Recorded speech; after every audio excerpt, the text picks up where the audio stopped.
নবী কেন কান্দেন? ফাতেমার জন্য, কলিজার টুকরার জন্য কাঁদতেছেন, কান্দেন না।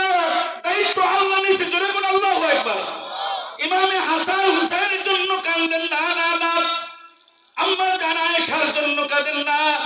দুনিয়ার সব নেতারা বলতো কর্মীর জন্য কান্দি, ঠিক কিনা? ক্ষমতা কে ধরবে তার জন্য কাঁদি, ঠিক কিনা?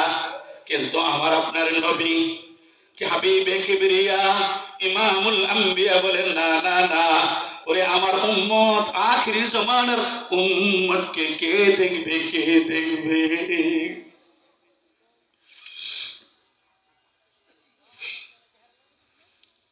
আজ মদিনাতে বৈশা, আজ নবী রওজায় কাঁদতেছে, কাঁদতেছে, ইয়া উম্মতি,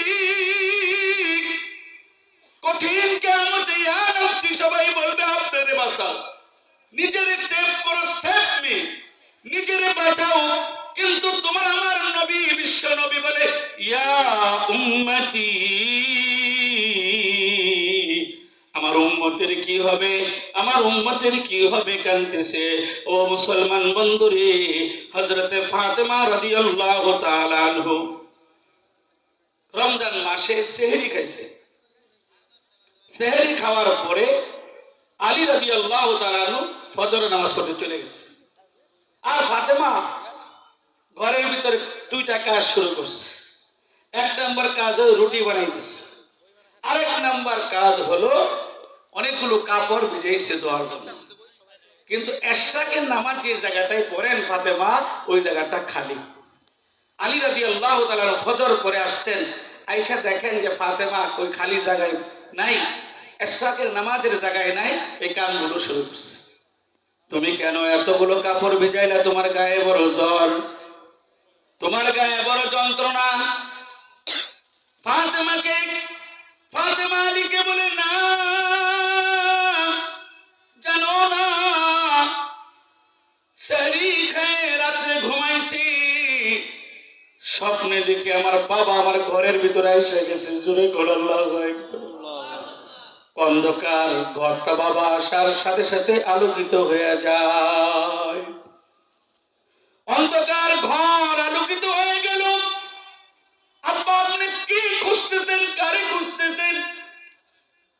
বিশ্বনবী মুহাম্মদুর রাসূলুল্লাহ সাল্লাল্লাহু আলাইহি ওয়াসাল্লাম বলেন, ফাতেমা আমি তোমারে খুঁজতেছি। বলে হ্যাঁ আব্বা বলেন।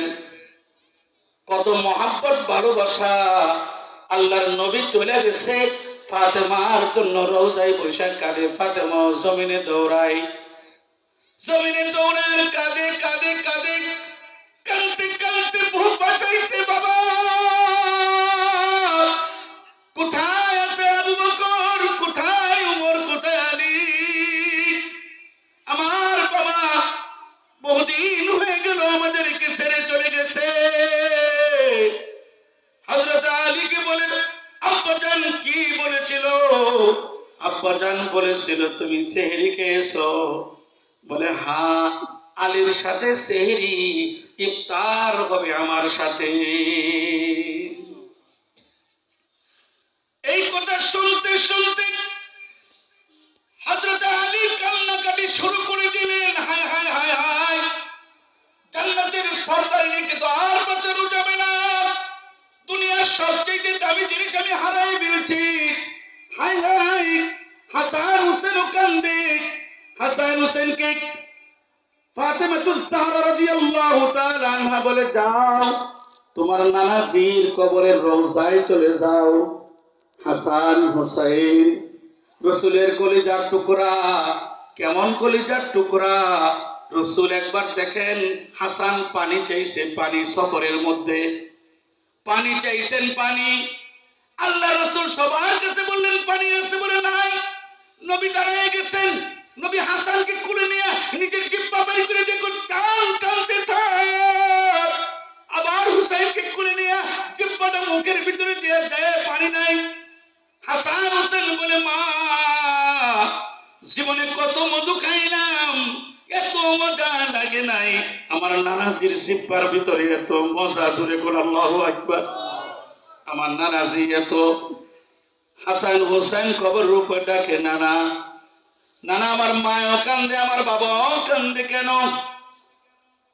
আল্লাহর নবী ভিতর থেকে বলে, হাসান ও হুসাইন, যা যা, দেরি করিস না, যা তোর মায়ের কাছে যা, তোর মায়ের চেহারাটা দেখতে তার। জোরে কোন আল্লাহু আকবার। কেমনে কবর থেকে কইছে সেটা তো বুঝে নেই যে নবী কবরে গিয়েছে, জিন্দা আছে। সমস্ত